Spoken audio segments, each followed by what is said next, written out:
বর্তমান সরকারের সবচেয়ে গুরুত্বপূর্ণ মেগা প্রকল্প ঢাকা কুমিল্লা কর্ড লাইন নির্মাণ।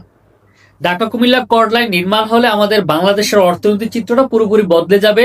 বন্দরনগরী চট্টগ্রামের সাথে রাজধানী ঢাকার যোগাযোগ 90 কিলোমিটার কমে আসবে।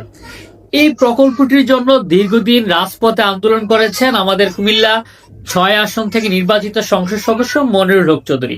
গত সরকারের সময় আসলে এটা প্রকল্পটা হাতে নেওয়া হয়েছে। কর্ড লাইন নির্মাণের জন্য 3টি সম্ভাব্য রুট ধরে সমীক্ষা কার্যক্রম পরিচালনা করা হয়েছিল, যাদের মধ্যে অপশন 1 ছিল খুব বেশি গ্রহণযোগ্য, যেটি নারায়ণগঞ্জের শ্যামপুর থেকে সোনারগাঁ জাদুঘরের পাশ দিয়ে কুমিল্লার মেঘনা উপজেলায় এসে কুমিল্লা জেলা প্রবেশ করবে। কুমিল্লা মেঘনা উপজেলা পার হওয়ার পর তিতাস, মুরাদনগর, দেবিদ্বার, বুড়িচং হয়ে কুমিল্লা সদরের প্রায় 3 কিলোমিটার উত্তর দিয়ে বর্তমান যে ঢাকা চট্টগ্রাম যে রেল রান আছে এটার সাথে সংযোগ হবে। যেই রুটটি আসলে সবচেয়ে বেশি গ্রহণযোগ্য এবং এই রুটটি সম্পন্ন হলে ব্রাহ্মণবাড়িয়া, বাঞ্ছারামপুর, নবীনগর, কসবা এবং কুমিল্লার সবগুলো উপজেলার মানুষ ট্রেন যোগাযোগ ব্যবস্থাটা কাজে লাগবে। এবং কুমিল্লা শহর বাংলাদেশের একটি গুরুত্বপূর্ণ শহর, এই শহরটাকে কেন্দ্র করে আসলে এই সড়কটি নির্মাণ করার পরিকল্পনা হয়েছিল, যে সড়কটি কুমিল্লা থেকে দক্ষিণ দিকে লাকসাম হয়ে চট্টগ্রামে যাবে। এবং এইটা ছিল সবচেয়ে গ্রহণযোগ্য একটি প্রকল্প বা সবচেয়ে গ্রহণযোগ্য রুট। কিন্তু আমরা দেখছি গতকালকে সময় টিভি থেকে শুরু করে বাংলাদেশের কিছু মূলধারা গণমাধ্যমে এমন একটা নিউজ আসছে যে ঢাকা কুমিল্লা যে কর্ড লাইন নির্মাণ করা হবে, এই রুটটি কুমিল্লার উত্তর পাশে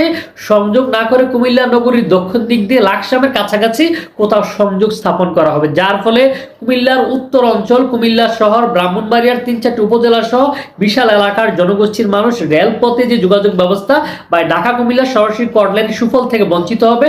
মোট কথা কুমিল্লা শহরকে পাশ কাটিয়ে একটি অপশন চিন্তা করা হয়েছে, যা আসলে আমাদের কুমিল্লার মানুষ কখনো মেনে নেবে না। যেখানে আমাদের কুমিল্লার মাননীয় কৃষিমন্ত্রী মহোদয় রয়েছেন এবং কুমিল্লা 5 আসনের সংসদ সদস্য হাজী মোহাম্মদ জসিমউদ্দিন রয়েছেন, ব্রাহ্মণবাড়িয়া 4 আসনের সংসদ সদস্য মুশফিকুর রহমান রয়েছেন এবং কুমিল্লা 4 থেকে নির্বাচিত সংসদ সদস্য হাসান আব্দুল্লাহ রয়েছেন, মাননীয় ধর্মমন্ত্রী মহোদয় রয়েছেন এবং ডক্টর খন্দকার মোশাররফ হোসেন রয়েছেন এবং অধ্যক্ষ সেলিম মিয়া রয়েছেন।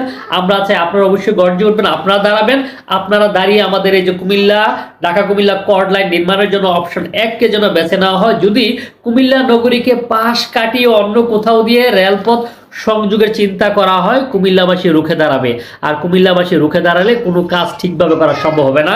কুমিল্লাবাসী যে যেখানে আছেন ভিডিও শেয়ার করে সকলকে দেখার সুযোগ করে দিন এবং আপনাদের মন্তব্য করে জানাবেন যেন কুমিল্লার প্রত্যেকটি উপজেলা পায়। অপশন 1 হলে লাকসাম, লাঙ্গলকোট সদর, দক্ষিণ কুমিল্লা, বুড়িচং, ব্রাহ্মণপাড়া, নবীনগর, কসবা, বাঞ্ছারামপুর, দেবিদ্বার, হোমনা সহ প্রত্যেকটা কুমিল্লার উপজেলার মানুষ এই রেলপথটা গ্রহণ করতে পারবে। কুমিল্লাতে নেমে যার ইচ্ছা যেদিক যাইতে পারবে।